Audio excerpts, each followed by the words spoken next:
حلقہ این اے قاری سیف الرحمان راشدی صاحب اور ایم پی اے کے امیدوار جناب قاری عبد المنان قریشی صاحب کی انتخابی مہم کا یہ سلسلہ ہے۔ جتنے بھی احباب یہاں آپ تشریف فرما ہیں اور آپ نے مقررین کی بات کو سنا اور جمعیت علماء اسلام کے ساتھ وابستگی اور جمعیت علماء اسلام کے نامزد امیدواران کو کامیاب کرنے کا آپ نے عزم اور ارادہ کیا، میں آپ کا اس پر شکریہ ادا کرتا ہوں۔ اور میرے دوستوں، یہ جو الیکشن، ووٹ اور سیاست ہے، عام ماحول میں عام تاثر ہے اور یہ غلط فہمی ہے۔ ہم یہ سمجھتے ہیں کہ یہ شاید ایک دنیاوی معاملہ ہے، اس کا دین اور اسلام کے ساتھ کوئی تعلق نہیں ہے، حالانکہ اسلام کا یہ دعویٰ ہے اور قرآن مجید میں اللہ تعالیٰ نے ارشاد فرمایا، اليوم اکملت لکم دینکم واتممت علیکم نعمتی ورضیت لکم الاسلام دینا۔ ہم ببانگ دہل اور چیلنج کے ساتھ یہ کہتے ہیں کہ اسلام نے صرف نماز، روزے، حج اور زکوٰۃ کے معاملے میں ہماری رہنمائی نہیں کی، بلکہ اللہ نے ہمیں معاشی نظام بھی دیا ہے، سیاسی نظام بھی دیا ہے، حکومت اور ریاستی امور کو چلانے کے لیے اللہ تبارک و تعالی نے ہمیں وہ نظام بھی دیا ہے۔ بلکہ آپ حضرات اس بات کو خوب جانتے ہیں کہ جب رسول اللہ صلی اللہ علیہ وسلم مکہ سے مدینہ ہجرت کر کے آئے اور آپ نے مدینے میں سب سے پہلی مسجد جو تعمیر کرائی وہ مسجد قباء تھی، اور اس کے بعد آپ نے مدینہ منورہ میں ریاست قائم کی جسے ریاست مدینہ کہا جاتا ہے۔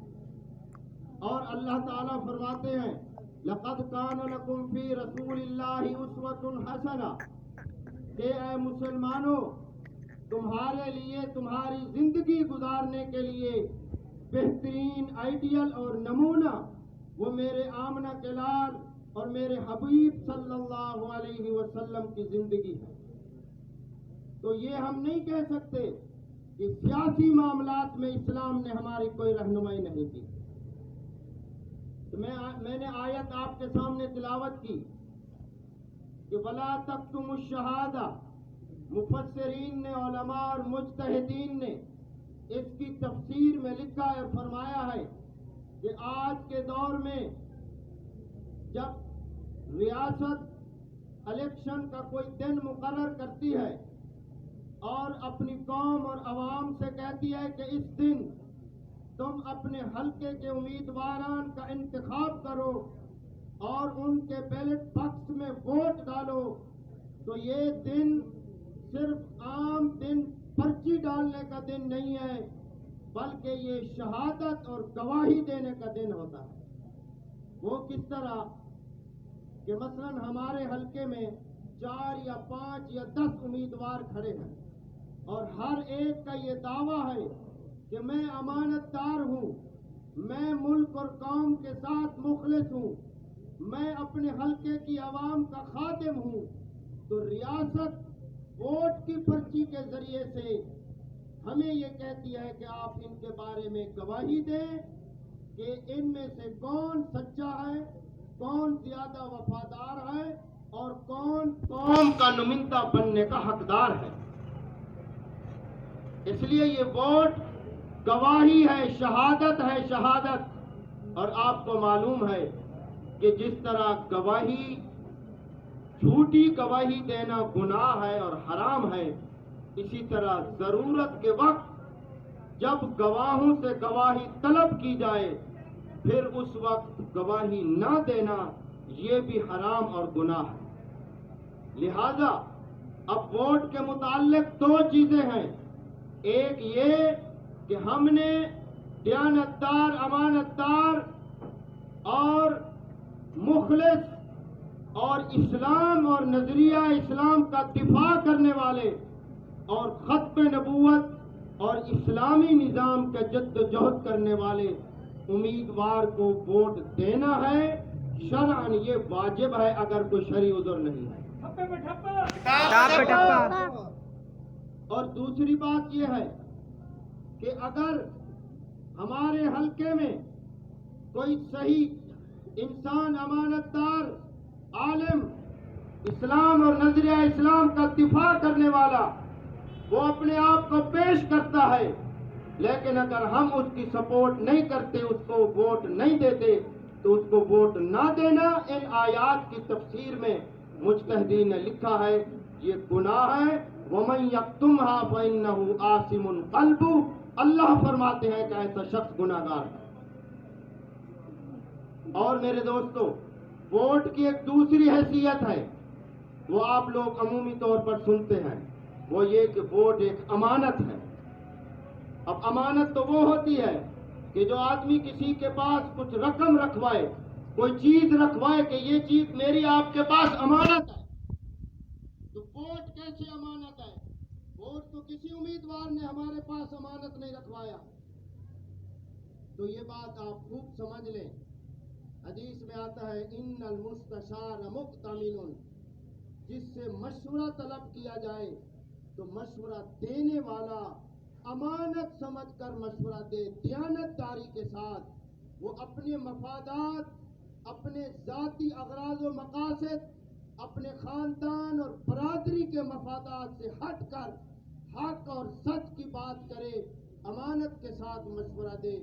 تو یہ ریاست نے جو 8 فروری کا دن مقرر کیا ہے کہ آپ اپنے اپنے حلقے کے امیدواران کا چناؤ کریں، تو گویا ریاست پاکستان، اسلامی جمہوریہ پاکستان نے ہم سے، آپ سے، ایک ایک سے، پوری قوم سے یہ مشورہ طلب کیا ہے کہ آپ اپنے حلقے کا نمائندہ کا انتخاب کریں اور چنیں۔ تو اب ہمیں امانت اور دیانت کے ساتھ ان لوگوں کو سپورٹ کرنا چاہیے اور کرنا ہے، ان کے حق میں ووٹ دینا ہے جس کا ہمیں ہمارا ضمیر مطمئن ہو۔ اور اب یہ کہ کس آدمی کو ووٹ دینا چاہیے، رسول اللہ صلی اللہ علیہ وسلم نے دنیا سے جب پردہ فرمایا، باجماع امت، باجماع صحابہ کرام نے بتلا دیا کہ قوم کا کس کو نمائندہ اور حکمران بنانا چاہیے۔ جب صحابہ کرام کا اجلاس ہوا کہ آپ کے بعد آپ مسلمانوں کا حکمران کون ہوں گے، سب نے بیک زبان کہا کہ جب امامت کبریٰ یعنی دین کا امام خود رسول اللہ صلی اللہ علیہ وسلم جناب صدیق اکبر کو بنا کر گئے ہیں، تو ہماری دنیا کے امام اور قائد اور حکمران بھی وہی ہوں گے۔ سبحان اللہ۔ حضرت عمر رضی اللہ تعالی عنہ خلیفہ بنے۔ آپ جب کسی علاقے کا کسی کو گورنر بنانا چاہتے تھے تو وہ یہ نہیں دیکھتے تھے کہ کسی بڑی برادری کے آدمی کو، کسی بڑے خاندان کے شخص کو، یا کسی بڑے بنگلے والے یا کسی بڑے زمیندار جاگیردار کو گورنر بنایا جائے، بلکہ وہ یہ دیکھتے اور اپنے ذرائع سے معلومات کرواتے کہ یہ دیکھو کہ کون شخص ہے جس کی 5 نمازوں کی تکبیر اولیٰ فوت نہیں ہوتی، جس کی تکبیر اولیٰ فوت نہیں ہوتی، یعنی داڑھی والا ہے، پگڑی والا ہے، عالم ہے، دیندار ہے، نمازی ہے، مصلی پر ہے، اس شخص کو وہ گورنر بناتے۔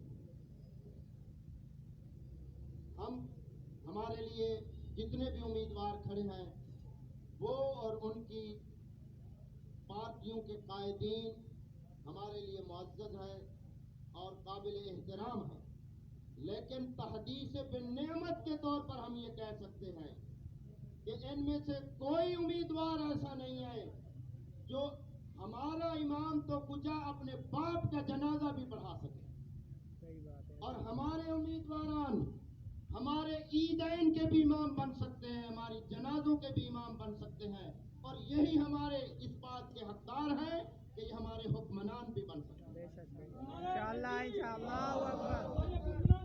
زندہ باد۔ باقی رہی یہ بات، کہا جاتا ہے کہ جی جمعیت علماء اسلام نے اسلام کے لیے آج تک کیا کیا۔ آپ جتنے بیٹھے ہیں، آپ مجھے بتائیں، آپ میں سے کس نے یہاں احمد پور سے یا بہاول پور سے اپنی زندگی میں کتنی مرتبہ جمعیت علماء اسلام کے کسی صوبائی یا قومی حلقے سے کسی نمائندے کو منتخب کر کے بھیجا ہو؟ بھیجا ہے؟ آپ کے باپ دادا نے بھیجا ہے؟ پھر حساب کتاب کس چیز کا لیتے ہو؟ اور یہ تو احسان ہے خیبر پختونخوا اور بلوچستان کے پٹھانوں کا، جو وہاں کے امیدواران کو جمعیت علماء اسلام کے نمائندوں کو کامیاب کروا کر نیشنل اسمبلی اور اپنی صوبائی اسمبلیوں میں بھیجتے ہیں۔ قاری محسن صاحب سن 2013 کی اسمبلی کے حوالے سے حقوق نسواں بل کے حوالے سے ایک بات کر رہے تھے۔ یہ اس وقت کی بات ہے جب وزیر اعلیٰ شہباز شریف تھے اور صوبائی اسمبلی میں جمعیت علماء اسلام کا کوئی ایک نمائندہ بھی نہیں تھا۔ ہاں، وفاق میں ہم نواز شریف کے ساتھ تھے۔ اس وقت مولانا فضل الرحمان نے کسی لالچ یا کسی دباؤ میں نہیں آئے، اپنی حکومت کو اپنے ہتھیلی پہ رکھا، حکومت کا حصہ تھے۔ جب بات آئی اسلام کی تو نواز شریف سے کہا پنجاب اسمبلی میں قرآن و سنت کے خلاف بل پاس ہوا ہے، ہم اس کو واپس دلانا کرنا چاہتے ہیں، اس پر ہم عمل درآمد نہیں ہونے دیں گے۔ اور الحمدللہ بغیر اسمبلی کے نمائندگی کے وہ بل واپس ہوا۔ زبردست۔ اور میرے دوستوں، اب میں گفتگو کو اختتام کی طرف لے کے جا رہا ہوں۔ ہمارے نمائندوں کے متعلق یہ افواہ پھیلائی جاتی ہے، ہر دن کوئی نہ کوئی کہتا ہے کہ جی کتاب والے آج فلاں کے حق میں بیٹھ گئے، آج فلاں کے حق میں بیٹھ گئے۔ ابھی میں یہاں آیا تو ایک آدمی کہنے لگا کہ جی وہ فلاں درخواستی صاحب نے، جمعیت علماء اسلام کے قائد نے اعلان کیا ہے کہ سیف الرحمان راشدی صاحب نواب صاحب کے حق میں بیٹھ گئے۔ بھائی پہلی بات تو یہ ہے کہ نواب صاحب کے محل پر مولانا حبیب الرحمان درخواستی صاحب کل تشریف لائے ہیں۔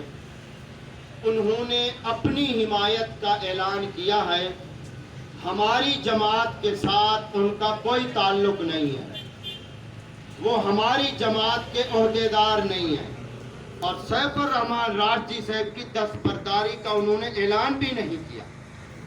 لہذا ہم آپ کو بھی یہ کہتے ہیں، آپ بھی جہاں جائیں اب اطمینان کے ساتھ کہ ہمارے دونوں نمائندے میدان میں کھڑے ہیں، وہ نہیں بیٹھیں گے۔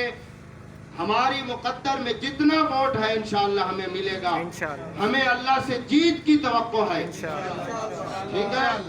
باقی جو لوگ غلط پروپیگنڈا کر رہے ہیں اور ان کو پتہ ہے کہ وہ ہمارے حق میں نہیں بیٹھے، تو میں ان سے کہنا چاہتا ہوں کہ خدارا مسلمان تو ہو نا، اللہ نے جھوٹ بولنے سے منع کیا ہے، ہم انشاءاللہ جیتیں گے، اور جیت کر دکھائیں گے انشاءاللہ۔ اور اگر تم پروپیگنڈے سے باز نہیں آتے اور تمہیں اپنی ہار کا یقین ہو گیا ہے، اگر ہم ہارے تو پھر اکیلے نہیں ہاریں گے انشاءاللہ۔